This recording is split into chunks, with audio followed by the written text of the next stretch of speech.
வணக்கம். Welcome to Shia foods. இது வந்து பிலோனா ப்ராசஸில் எப்படி வந்து தயிர்லேருந்து வெண்ணெய் கடைஞ்சி பிரித்து எடுக்கிற அப்படிங்கிறது காமிக்கிறதுக்கு தான். நிறைய பேருக்கு இது தெரிஞ்ச விஷயமா இருக்கலாம், அதே மாதிரி நிறைய பேருக்கு இது தெரியாத விஷயமா இருக்கலாம்.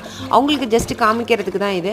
இந்த மாதிரி மத்துங்கிற ஒரு டூல் கொண்டு தான் கடைவோம். இதில் மத்து வந்து கேள்வி கூட பட்டிருக்கலாம் நிறைய பேர். எத்தனை பேர் வீட்டில் கிச்சனில் இப்போ இருக்குன்றது கூட தெரில. ஏன்னா அந்தளவுக்கு இது உபயோகம் இல்லாத பொருளாக போயிடுச்சு. முன்னாடியில் பார்த்தீங்கன்னா ஈவன் நான் வளர்கிற வரைக்குமே எங்கள் வீட்டில் வந்து மத்து இருந்துச்சு. ஏன்னா மாடு இருக்கும், மாடு இருந்து ஆப்வியஸ்லி வந்து வீட்டில் மத்து இருக்கும். ஸோ இப்படி கடைஞ்சி இருக்கிற நெய் தான் வந்து ஆரோக்கியமான அந்த நெய்க்குரிய நன்மைகளோட நமக்கு கிடைக்கும். நம்ம க்ரீம் செப்பரேட்டர்லேயோ இல்லை மிக்சிலேயோ போட்டு அடிக்கும் போது வந்து நமக்கு கிடைக்காது. ஸோ இது வந்து ஒரு கஸ்டமர் வந்து அவங்களுக்கு அல்சர் ஏதோ ஒரு கம்ப்ளைண்ட்டுங்கிறதுக்காக ஏர்லி மார்னிங் வெறும் வயிற்றில் டாக்டர் எடுக்க சொல்லியிருக்காங்கன்னு கேட்டதுக்காக நான் இது பண்ணிட்டுருக்கேன்.